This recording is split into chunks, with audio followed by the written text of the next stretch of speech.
You hate the person you can't control. You call it love. But it's not love. It's an attempt at ownership. And right now, as you're watching this video and hearing these words, something inside you just tightened. Because you already knew. You've always known. It's just that until now, no one has ever truly thrown it in your face. Think about it. The last time you felt jealous, what was it really? Was it concern for them? Or was it the feeling of someone slipping through your fingers? Those two are worlds apart. Concern thinks about the other person. The fear of possession thinks only of you and the control you've lost. When the person you love builds something independent of you, friends who don't know you, plans that don't include you, a joy they don't share with you, what happened inside you? Were you truly happy? Or did it bother you because you weren't the source of that joy? You know the answer, and so do I. Possession puts on a hell of a costume to look like love. It's so good that you fool yourself too. You say, "I love you," and you're not even lying. But at the exact same time, you're saying, "I need everything about you to be under my control. Because if I lose control, I don't know what happens." And that feeling, that shivering, dark sensation you don't want to put a name to, Leo Tolstoy wrote something about exactly that in 1889. A man confesses to a stranger in a train carriage. He says he killed his wife. But the murder didn't happen in an instant. It started with love. The exact kind of love you're feeling right now. Deep breath, Yasnaya Polyana. Tolstoy isn't in this world yet. But that house, that land, it was already part of something. A world where men owned women, where that ownership was considered love, and where even questioning it was seen as a lack of breeding. Tolstoy was born into that world. He grew up in it. He internalized it, then hated it, then internalized it again. He could never break that vicious cycle his entire life. In his youth, he frequented the brothels of Moscow. He had affairs with peasant women. Then he'd go to church and repent. Then he'd go back. Then repent again. For decades. Each time he forgave himself, because he was a man, because it was his nature, because society already looked the other way. Sonia Bears was 18. Tolstoy was 34. Before they married, Tolstoy did something to Sonia. He gave her his diaries. The diaries he had kept for years. The peasant women, the lust, the sins, the shame, all the dark details. He made an 18-year-old girl read them all. "I want to be honest," he said. But that wasn't honesty. It was a power move. It was a message. "I existed before you. I have a past. And you will carry the weight of it."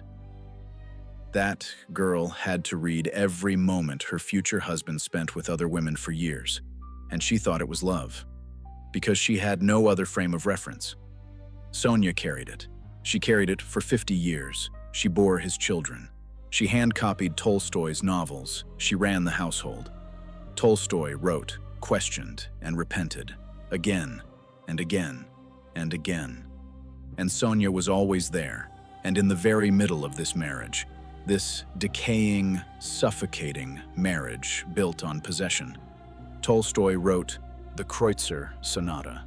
He created Posnyshev, the man who killed his wife, who tells the story, who tries to justify it. Critics asked, who is this character? Tolstoy never answered. There was no need. Sonia knew. She cried when she read the book. Now, step onto that train. It's night. From Petersburg to Moscow, the carriage is dark, cramped, and freezing. Outside, the Russian winter steppes drift by in silence. It's snowing, the train sways, and the man next to you, middle-aged, tired eyes, hands that can't find rest, begins to speak. Slowly, calmly, as if he's not talking about anything important. "I killed my wife," he says. "You can't run. The train is moving. There's no getting off. You have to listen. And as you listen, you realize, this man isn't a monster. He's ordinary, someone who gets jealous, who is possessive, who tries to control, who loves, who truly loves, just an ordinary person. And what he tells you doesn't feel foreign at all. Deep breath. Poznishev was sitting there when the music began. His wife and Trukhachevsky, violin and piano, the Kreutzer Sonata, Beethoven. The notes filled the room, and Poznishev felt something snap inside him. Was it jealousy? No, it was something else. It was a loss of control. His wife didn't need him while she was playing music. When Trukhachevsky spoke to her, she didn't even look at Poznishev. And at that exact moment, at that very second, love was replaced by hate. Silently, suddenly, as if there had never been any love at all. Jung calls this the shadow, the part of himself that a person doesn't see, can't accept, and keeps hidden in the dark. Everyone has one. It doesn't disappear. It gets suppressed. And the more it's suppressed, the more it grows. Poznishev's shadow was this. He had never seen his wife as a human being. He saw her as a mirror that reflected him, validated him, belonged to him. Marriage had promised this. Society had guaranteed it. Religion had sanctified it. But one day, the mirror started living its own life. The music played. She connected with someone else. She opened a door to another world, and Poznishev couldn't walk through that door because that world didn't belong to him. It belonged to his wife. According to Jung, as the shadow is suppressed, it seeks a way out. It often comes out as rage, sometimes as control, sometimes as silent punishment, turning cold, distancing oneself, inflicting small penalties, and sometimes, like Poznishev, as a knife. But you have to understand, the shadow isn't evil. The shadow is simply what remains unseen, the unaccepted, the unconfronted, the unnamed. And as long as that part remains in the dark, it grows. Things that grow in the dark surface at the most unexpected moments. Poznishev never confronted it. Are you confronting it? Wait, that's not a question. It's a diagnosis. Because when you heard that question just now, something inside you tightened. That tension, that defensive reflex, that is your shadow. You already recognize it. You just don't want to give it a name. This book was published in Russia, and it was immediately banned. The Tsar's censorship board found it obscene. The church found it immoral. Critics found it extreme. Everyone found something. But no one asked the real question. Why did it make everyone so uncomfortable? Because it was true.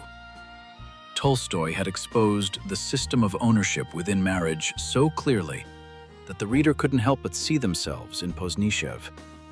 When they couldn't escape it, they blamed it. They blamed the book. They blamed the author. They didn't blame themselves. The Tsar's mother, Maria Fyodorovna, personally wrote to Tolstoy to have the ban lifted. She wanted to read it. The ban was lifted, but what the book had to say didn't change. You're living in 2026. We don't have train carriages anymore. We have phone screens. Not censorship boards, but algorithms. But the feeling is the same feeling. Have you ever looked through your partner's phone? Why did you do it? Was it truly insecurity? Or did you want to check on your property? Give the answer to yourself. Better yet, write it in the comments. Let's discuss how many people would give the same answer. Believe me, you are not alone. There are so many of us. This autopsy continues. If you want to be at the table, subscribe. Every Thursday, a new diagnosis.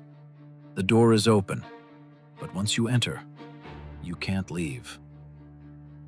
Now I'm talking to you, directly.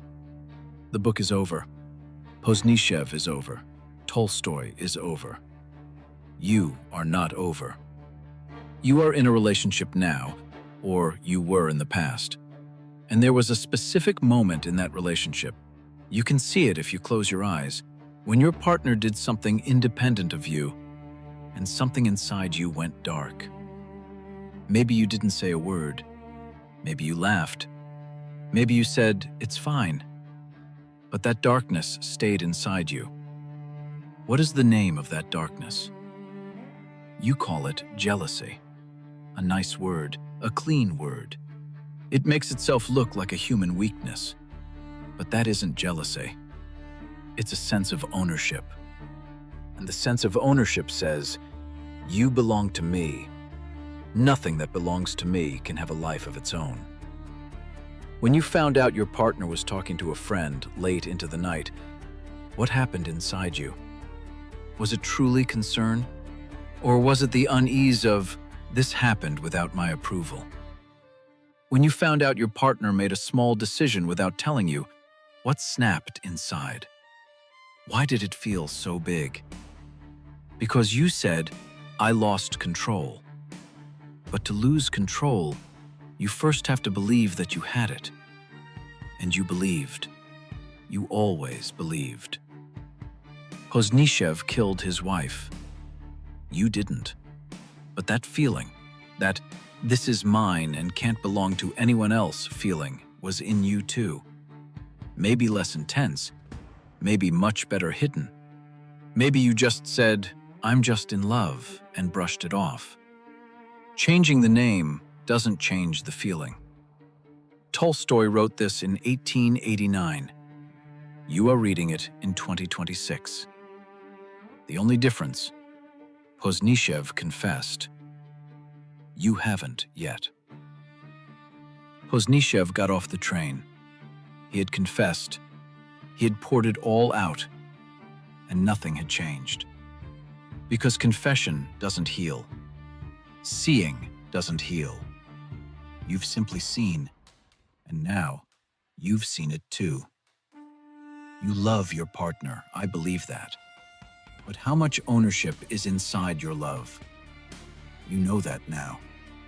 That feeling won't go away because it comes from you, not from the other person, not from their actions, from you. This doesn't make you a bad person, but ignoring it, now that does.